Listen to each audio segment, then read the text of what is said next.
Perfect.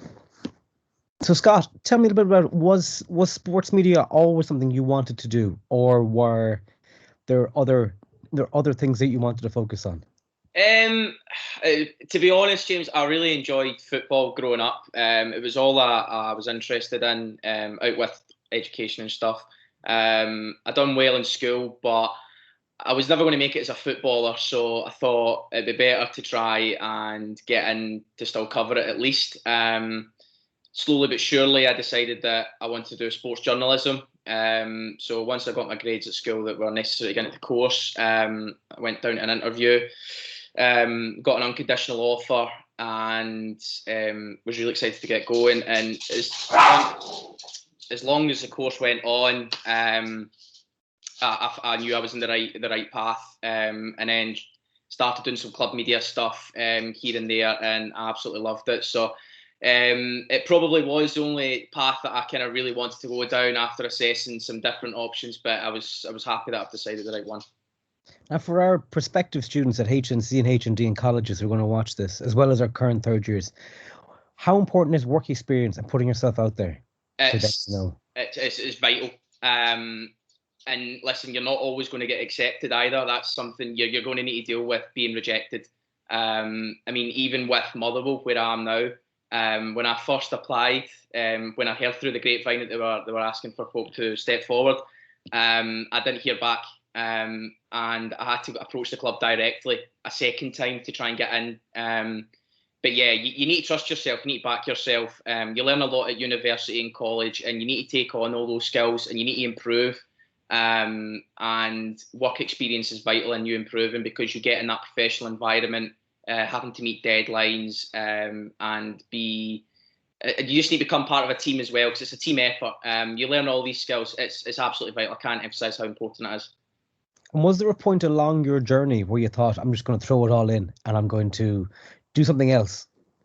No, I don't think so. No, I've always loved it. I first experienced club media when I'd done some work for St Mirren. And don't get me wrong, when I first joined Motherwell as well, I was quite overwhelmed by it all. Particularly when I had to go into a kind of full-time basis, because there's a lot of things and they do expect a lot of you, but that's just like any job. You're going to get overwhelmed, and you just kind of need to back yourself and just get on with it. And what's been a highlight so far? What like on this journey for you? The highlight was getting offered the job. Because you need to remember, I was working for 2 years on a voluntary basis with the club. So at the time, I was still living down in there for university, still doing part-time work down there to pay for rent and food and all that kind of stuff. And then I was having to travel up at the weekends to make Motherwell games. So that could sometimes mean going from Ayr up to Aberdeen and back down within one day to work the next day. So,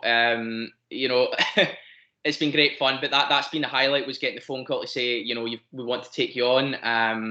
Another highlight was going on the European trips this season, seeing different places like Northern Ireland, and especially going to Israel was really cool. That was the kind of first trip away. You're sitting with the squad and the players and the management staff. And as a Motherwell supporter as well, like I say, initially it is quite strange because they know your name. But yeah, they've been my two highlights, for European and getting the job. And moving forward, what would you like from your career in sports media over the next year to 5 years? I want to keep improving. I'm not being skeptical or anything like that, but I'm not where I want to be yet. I'm not good enough at what I do. I want to keep learning. There's a lot more to learn. I want to learn and progress in the skills I've already got, but I also want to learn new skills. Club media is constantly moving. It's constantly changing. You need to keep up with the times. So I need to be on top of that. I want to stay in club media. I've really enjoyed it. I don't particularly want to go down the actual, journalism route, but certainly where I am now is good. It's a good start, but I need to build on there as well. You talked about key skills. What key skills should our students, both prospective and current, and the graduating class of 2021 be focusing on to get them ready? Yeah, you need to be confident. You need to be confident in yourself. Football is a little bit different because it's a different atmosphere. You're having to deal with players on a daily basis, and the characters in the dressing rooms and stuff. So that is quite different. But you do need to be confident. be determined. Be sure that's where you want to be. Have a goal, set a goal, and try and achieve it. So if you're not too sure on what you want to do, sit back and evaluate your options. But if you know you want to be in a particular place, then go for it. Back yourself. Learn some skills. There's so many tutorials online on YouTube and stuff like Photoshop. You can learn basic skills by just doing a 20-minute tutorial online. Do stuff like that and just build on your skill set. And do you see the role of club media having changed a lot because of the COVID crisis, and your role changing because of the COVID pandemic? It's difficult to say, but I certainly think, obviously, with no fans being allowed in stadiums and being near the team, it's certainly more important to try and keep supporters engaged and feeling involved with the club. I mean, you need to remember, Mull's a fan-owned club as well, so it is important that the fans are heavily involved in what we do. So it can be difficult. I don't think it's changed too much. We still do a lot of what we've done before, trying to show what players are like off the field, managers off the field, try to set general tones. Like, we've done all that anyway without the COVID stuff, but I certainly think it's got more of an impact now. A lot more people are on their phones now, and on laptops all day. So yeah, it potentially might be, but the job hasn't changed too much, I would say. And any adversity, any challenges that you've had to overcome that folks should be keeping an eye out for in case they encounter the same things? Challenges are just pressure. You're constantly having to meet deadlines, which isn't a bad thing, obviously. But you need to be efficient in what you do. I'm certainly getting faster at what I do, just through how many times I've done it now. But you're constantly living under that pressure of, this content needs to hit a deadline. It needs to be ready to go at 6:30 to be uploaded by 7. You don't want to be in a position where you're the one that's let down the team or anything like that. So you're constantly working under that. Dealing with media and tones has been quite eye-raising at times. Constantly, like, things I wouldn't even think about, you need to think about, because you need to protect your players and the staff at all costs. So that kind of stuff, it's interesting. You constantly need to be aware of what's going on in the world, in the sport world, not even necessarily in football, but just as the world as a whole, could be any sport. So just, you need to be on the ball constantly. You're never really off duty in this world. And what would Scott's top tip be before you bow? What is the one thing that people should be working on between now and when they graduate? That's a hard one. I would certainly start. It's a constant thing I get told at university, as you well know, James, but contacts is so important.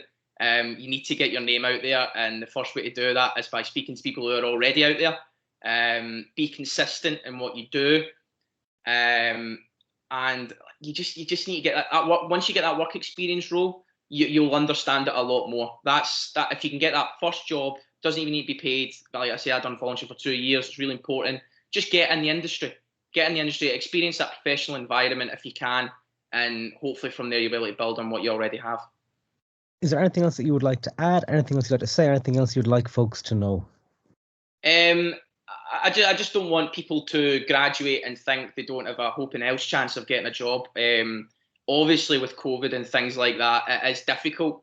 But see, if you get that rejection email, I was in a similar position this time last year. I never had a job. I was trying to get in the industry again, and I had so many rejection emails. And we considered you, but you're missing this, you're missing that. Don't take it to heart. You need to keep going. You are going to be good enough. But just please keep practicing, keep yourself alert, and stay on the ball. Scott Gibson, thank you so much. Not a problem, James.